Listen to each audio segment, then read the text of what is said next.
we have rolled out some new features to our MyWiLS online web portal. And joining us today is going to be Lisa Marten, my colleague here at WiLS, to talk about some of the new features that we recently rolled out. Lisa, are you there? Hey, Jeff, can you hear me? We can hear you. All right, I'm going to Awesome. stop sharing my screen so that you can start yours. All right.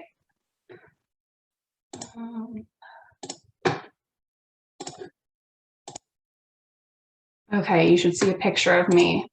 We do. Awesome. Okay. All right. So, hey, everyone, I'm Lisa Marten. I'm the financial coordinator here at WiLS. I work closely with the co-op team to ensure that the database that houses all of your subscriptions and account information runs smoothly. Back in 2014, we recognized the need to streamline our subscription management service, as we used to email close to 3,000 individual PDF quotes to our members and then manually update them back into our system. So we wanted one centralized portal where our members could access their account and contact information, as well as update their renewal decisions for their subscriptions through WiLS. Enter MyWiLS. So it certainly has changed over the past 7 or so years, and we're really excited to show you some of the latest updates.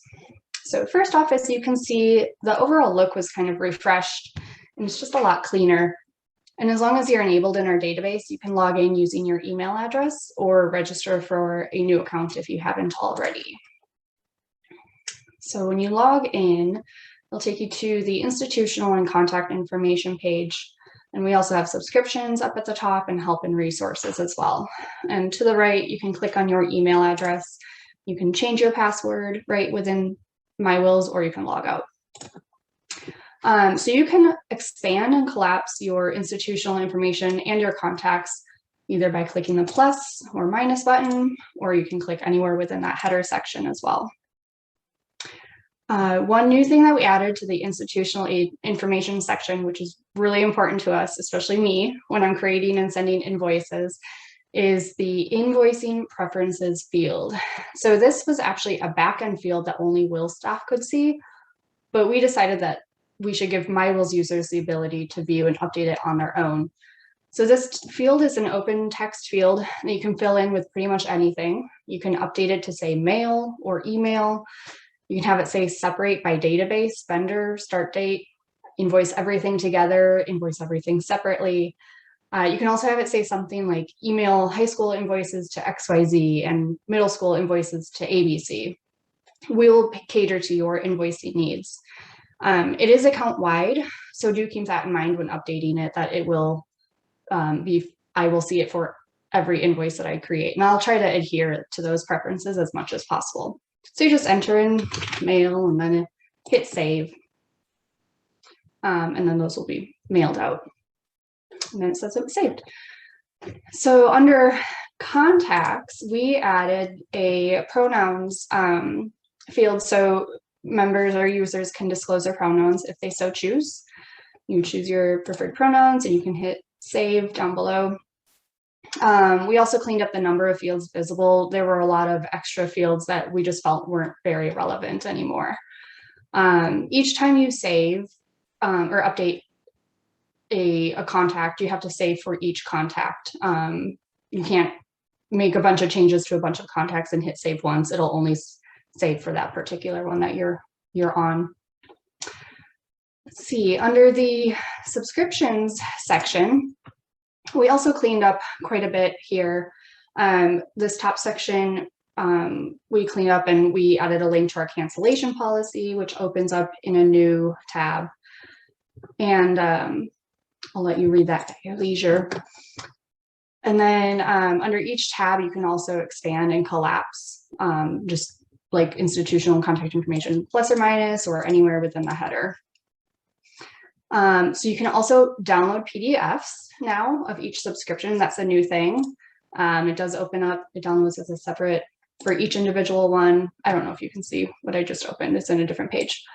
But that's a really cool feature that we added and we're really happy with. For each subscription, we cleaned up the fields that are visible, made it more clear of what your price is, which includes already includes the WiLS service fee that's listed to the right of it. We also kept the top section kind of the same throughout each different tabs.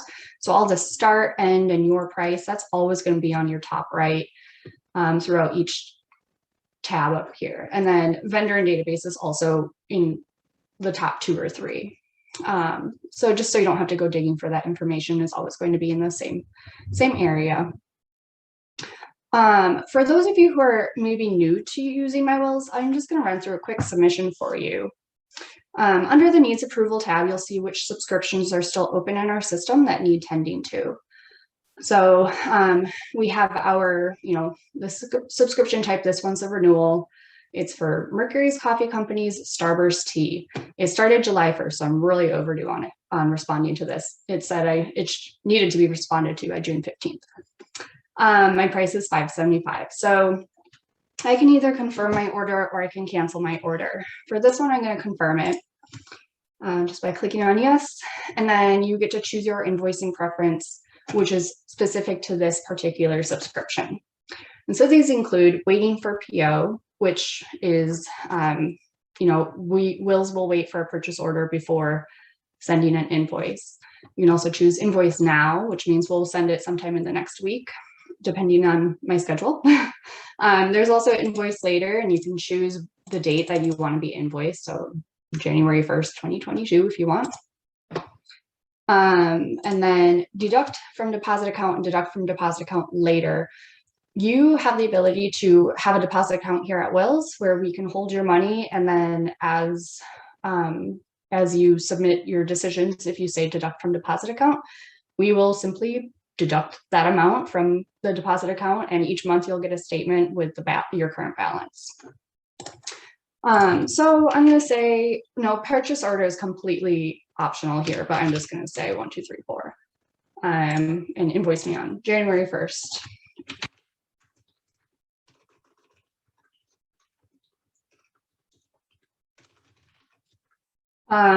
So you need to put your name and your email in. Those are required.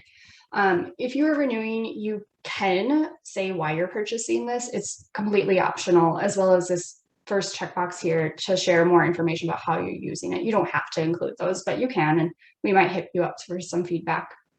And then this checkbox, this last one, is required. It is simply saying that you understand that submitting the form constitutes a contractual agreement to purchase the product above.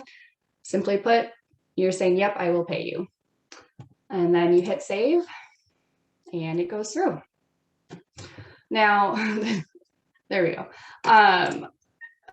I don't know if any of you remember, but I think it was last year in 2020 when it took forever for it to save, like 2 minutes, which is a really long time when you have multiple subscriptions to submit. So one of the updates from the new developer was to cut down that save time to seconds. And so this one actually took a little longer than it normally does, but it's really fast now, which is awesome. So you can also say, don't confirm my order. That means you'll be canceling it. So, you fill out your name and your email, you say why you're not renewing it. And then your checkbox indicates that you understand submitting it will cancel your subscription and access at the end of the current term. So that's how you submit a subscription. You can also see which subscriptions might need a purchase order number. And those are really easy. You just, when you have your purchase order number, you enter it, you hit save, and then that moves it into the invoice now queue. So that will be put into my queue to invoice in the next, anywhere from today to next week. Let's see, the WiLS to invoice tab, these just include your subscriptions that are in my invoicing queue for me to create and send you the invoices for. The needs payment tab, those are invoices or subscriptions that have been invoiced and sent to you, but we have not been paid. So you can see which ones, this one was invoice 12004 from March 15th. So that's a super overdue invoice. So you can see which ones still need to be paid. And then in the history tab, that shows your subscriptions from the past 2 fiscal years, the July to June fiscal years. And those have been ordered and paid or canceled, one of the two. And then if you ever need a refresher or any help, we have the Help and Resources tab or section at the top. You click on that and it takes you to this website. You can contact us. You can read the MyWiLS user manual, which actually is pretty much what I just did. Just kind of walking you through the various fields and steps. And then there's also an FAQ at the bottom. It's just a PDF that downloads. You can fill out price quote form on this page, and you can also fill out a form to receive monthly statements for your invoice account. You can always email us at coop@wils.org. And that's all I have. So I'll open it up to any questions. Lisa, 2 questions have come in. Yes. The first says, thanks for the pronouns field. I'm just curious, is there a plan to let folks choose more than one or perhaps input their own? Oh, I will make a note of that. We hadn't thought of that, but yeah, let me make a note of that because we actually have another small enhancements list that we might be taking to the developer soon. Thank you. Sure. And the other question is, how quickly are the needs payment or items on the needs payment tab updated? There were some invoices that, according to our records, were paid, but are still listed in that column. Yeah, so because WiLS is a completely remote company, we actually have a PO box. We don't have a central office, so all of our mail goes to a PO box, and then once a week all of that mail is sent to our I don't remember Nick's. It's Nick. It's a operations assistant, I believe is his title. And so he goes through and gets those checks once a week, and so it really depends on the USPS, how fast they are at sending those, So I would say there's probably a 2-week delay in getting those once they've been sent from your office, 2 to 2.5 weeks probably. So if something seems like it's longer, really probably true of anything with WiLS. If it seems like something's taking longer than it seems like it should just reach out to us and we'll see what we can find out. Yeah, absolutely. Always reach out if you have questions or are unsure, and we'll let you know. Fantastic. All right.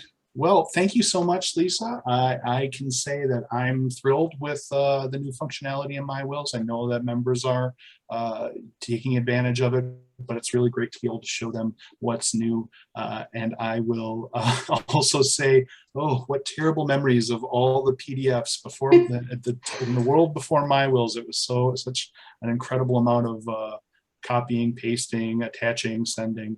Oh, so yes. I'm glad okay. Well, again, thanks so much, Lisa, for joining us today.